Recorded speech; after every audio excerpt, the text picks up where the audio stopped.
It's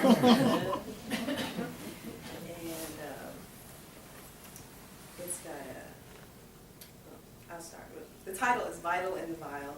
It starts with the quote, America is privileged to spend her blood and her might for the principles that gave her birth and happiness and the peace which she has treasured. Woodrow Wilson.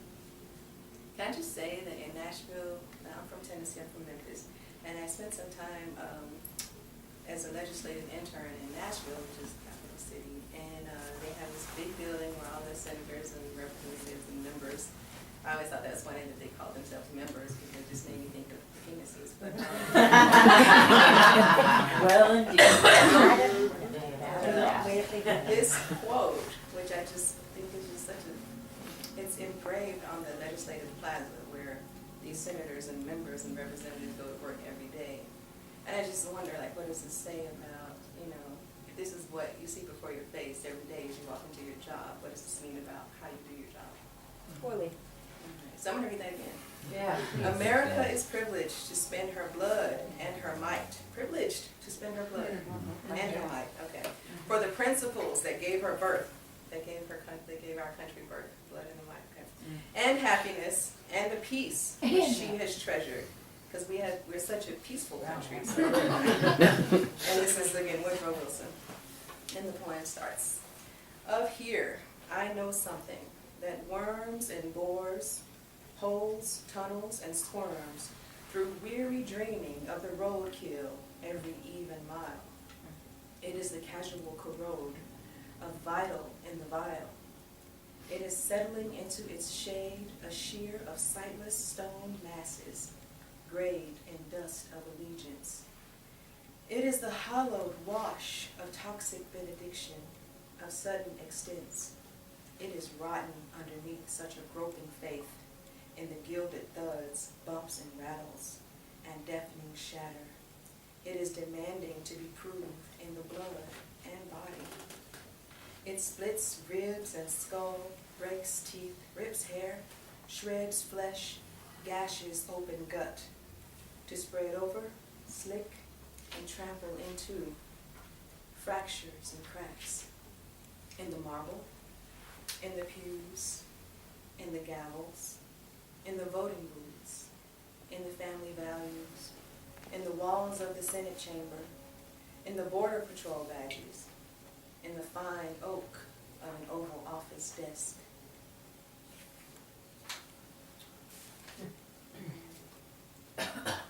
This next one is also a little bit political, a little bit like the other one. And I wrote this one last fall. It was inspired by the Occupy movement. And just, you know, I'll leave it at that. The title is The Grand Dole. Pen a scrap from your hoard to my mouth. Tell me this is mine. Let it sift any risings of my voice, so that what strains past will be only whispers, bleats, and groans. Trade me my hunger for my coffin, snapping at my heels. Tell me this is mine.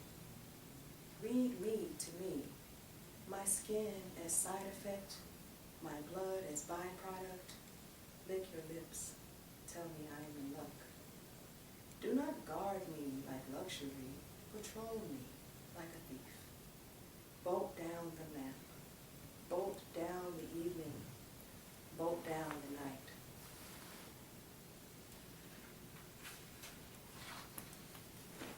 All right, so I told you when I started that TC promised me I could read anything. Do go on. Well, it's not that exciting, I promise. But so my life for the last several months has been more or less focused on trying to get my thesis together for my master's program. And I want to graduate, like I really do. I want to be done. My program is I don't know, one of the cool things about it is that you get to do a creative thesis if you want to, and so that's what I've chosen to do. So my thesis is a poetry manuscript with, like, I'll have a critical introduction for it. But I mean, because of that, and because I'm a bit of a procrastinator, just a little bit, my head has been kind of swimming in a lot of these half-finished poems for like the last several months. And because I love most of y'all, most others of you I'm sure I like, I just want to bring my world to you. So I'm sharing some half-finished poems with you tonight. So I have three up here. Feel free, I mean, to shout out if you have any changes or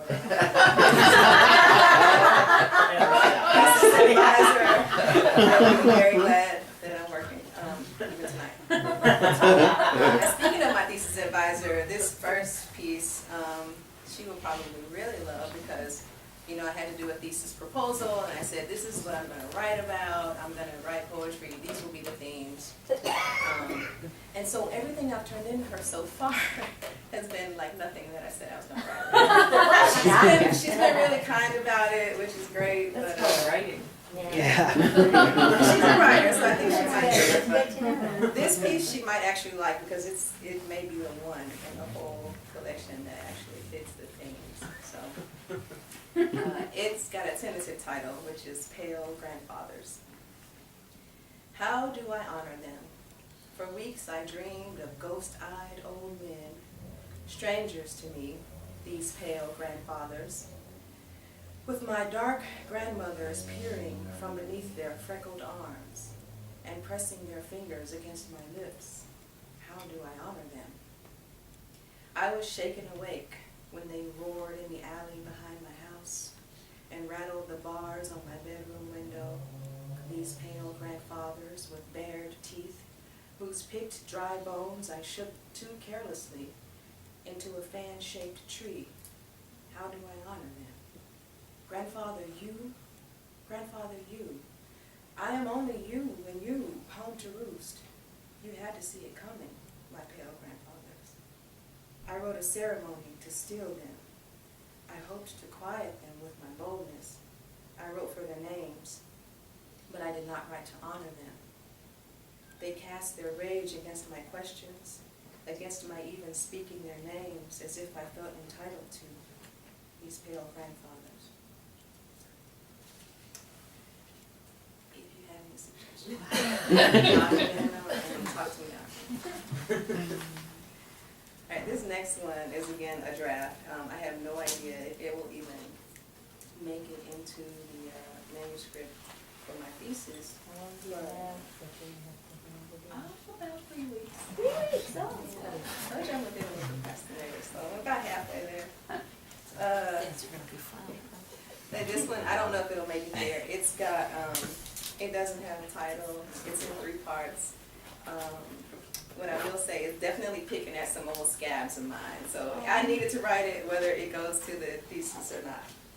So, untitled. 1. Someone mistook the acrid smoke of an Appalachian twang for the creamy soothe and milk of a drawl.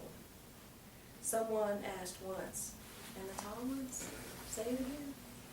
Someone answered, Saguaro. And someone said, well, tell me how they feel. 2. For months, she smoked and plotted the goading little electrocutions and the piano wire truncations, shocking and slicing away the very tips of my toes and fingers, sharp corners off the shoulders, the juts of elbow and ankle. She slid each bit into her distracted mouth, like coins into a slot.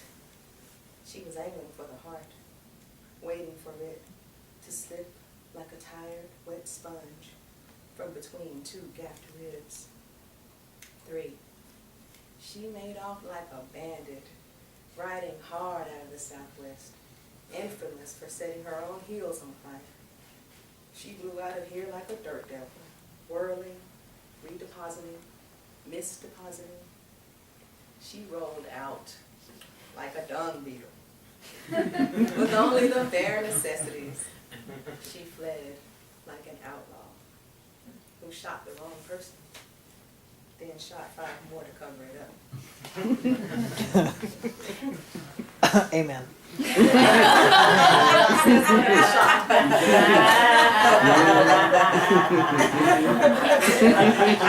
out there, you good. Alright, this is the last piece I'll read, and it's also a draft piece. It does not know how to start or end, so. And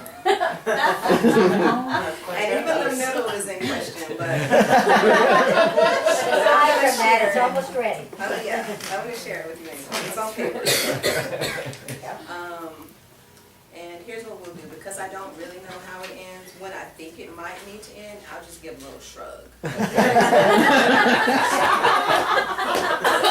it's got 3 potential levels. Feel free to vote on what they should be. The first one, A, is architecture. B, blueprint. C, construction. Keep those in mind, because we might just take a poll. Remember, shrugging means all right, and it starts. I am turning over the earth about once each week, poring over handfuls, sifting it through my fingers, to study what remains, what darkens the creases of my palms, where fate bisects the headline and my lifeline, it stands alone. What kind of man will you be? And dirt in my ears has dulled my hearing, but the question thuds across the threshold to where it is the season for turning over the earth, to where I still have my feet planted in it, to where I see the foundation is exposed. What kind of man will I be? As if I can order him? As if I can conjure him up? As if just as I am struck through like a wrecking ball? What kind of man will you be? It feels like peeking at the pale skin under a stuck ring. It feels as cautious and resolved as budding fruit. To answer, it feels like scraping at a new scar. What kind of man will you be? Well, I have more plans to make. A man to build, I suppose. Boundless, not fearless. I want spaces wide in him. Walls with miles stretched between. And edges I cannot hurl myself against, like a sinner's vengeful stones. While I am turning over the earth, I'll make him with borders like lake shores that I can fill with water as slow as grace. What kind of man will I be? Brilliant. I go with blueprint. Yeah, I agree. Yeah. Give it a little further. Space. I thought all 3 actually with periods between would also. Yeah. Dot.